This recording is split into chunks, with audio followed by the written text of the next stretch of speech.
since the last time we talked, you've gone from being interim mayor to the official mayor. Yes, sir. Have you noticed any difference at all? Not really, but You're already doing all the mayoral stuff. Right. But I'm enjoying it. I'm honored to be here. And we talked a lot. We won't go into that because we talked about it last time a lot. But how has the community responded to having the trail and everything over there? It's been a great success. I love riding by it and walking on it and seeing everything that's going on in that area of town. So it's really been obviously a huge asset to us, and I'm so proud of it. And people are using it a lot. Oh yeah. Even the wildlife use it. Well, let's kind of recap what else has happened over the summer here in Belton. Well, we have hired a new police chief. That's been a big thing for us. We're real excited about it. So we've got all of our department heads in place now, and good strong department heads, and we're excited about the future of Belton. And of course, he was not a stranger either. Right. He was interim also. Right. So he did what he needed to do when he got appointed as interim and impressed us all, so we're giving him that duty. What else has been going on the last few months here in Belton? Well, we're in the process of changing all of our water meters out. It's a $1.1 million job. Hopefully we'll be paying for it with ARP money, the majority of it with that. So that's been a big deal. That will save us a lot of money in the future. We're real excited to get that project up and running. What will that mean to the citizens? How will they notice anything different? Well, it will allow us to really, it'll be computer driven, so if they have a leak, we'll probably catch it before they do. It'll kind of track your house, and anything abnormal, it'll tell us first. So we can probably reach out to you and let you know, hey, you might have a toilet running before you even realize it. So little things like that, or leaks around the town that are hard to find, this system will help us pinpoint those quicker. So water loss will be a huge advantage to us, or finding those water losses. And what else has been going on this summer? Have y'all pretty much, I know it's spiking again now, but trying to deal with the virus and all, is that still an issue?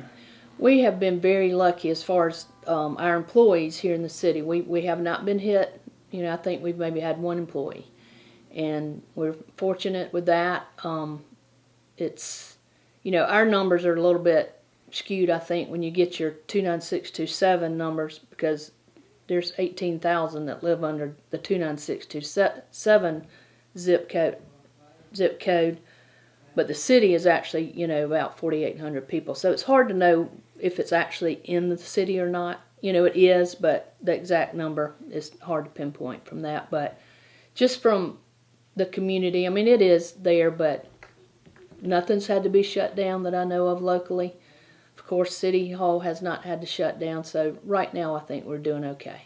Keeping our fingers crossed. What else news happened this summer that people might have missed or not thought about? Well, the administrator and myself have had several meetings with some developers who are very interested in coming in and annexing and bringing in some new subdivisions, so we're really excited about that. We're definitely in the preliminary stages, but I feel like this is going to happen, so that's going to be a huge boost to us. About new businesses? We have the coffee shop that's open, and they keep having little 2 steps forward, 1 step back.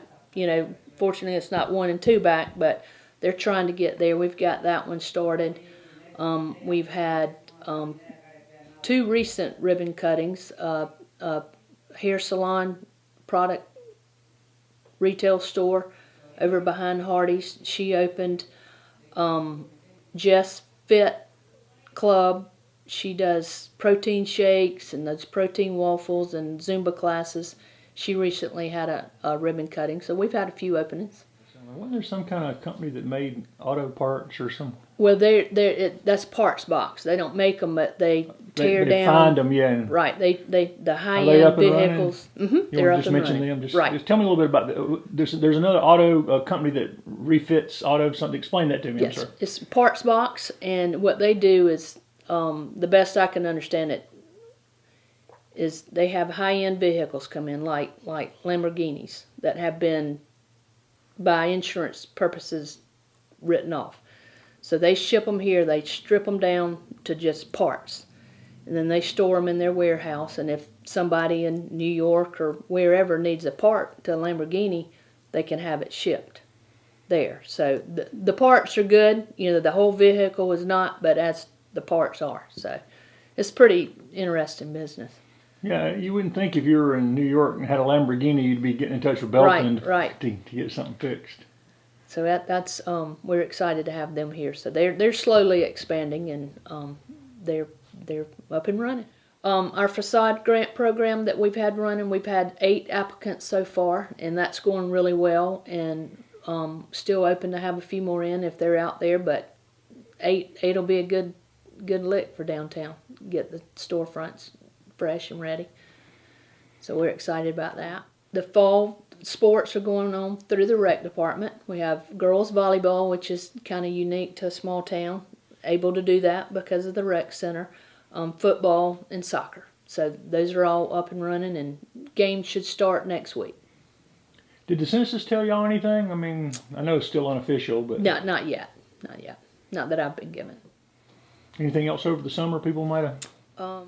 We had the tennis tournament went real well. Had great weather for the tournament, so we got that done. It's probably as far as events go. That covers the summer. The summer was really fast. Yeah, it really was. And we're moving into, I know it's a busy time for Belton going into the fall. Y'all have a lot of stuff going on. Remind people what all is coming up here in Belton.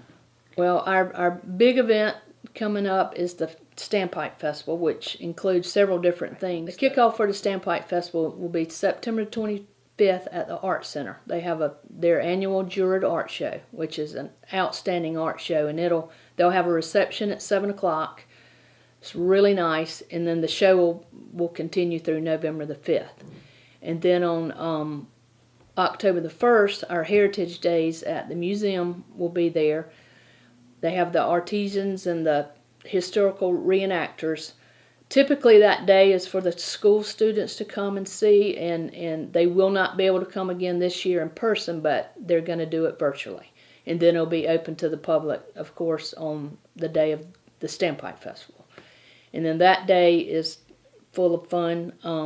It starts at 11 in the morning. Margaret Haney, our local girl, she'll sing the national anthem. We'll welcome everybody to town. A Dunkin' booth starts. I'll be the first in the Dunkin' booth. And then the day will start from there. We have a car show from 10 to 3. Margaret will perform again at 4. She'll be here from 4 to 6. Real proud of her for that. And then our headliner is Clay Page from 6 to 8. But of course we'll have vendors here and just things to do all day long. So that's the Standpipe Festival. And then on Monday, October the 18th, we will be naming our kayak launch site and having a ribbon cutting. The name will be unveiled that day. We're real excited about that. And that'll be October the 18th at 4 o'clock. It's a secret. It's a secret.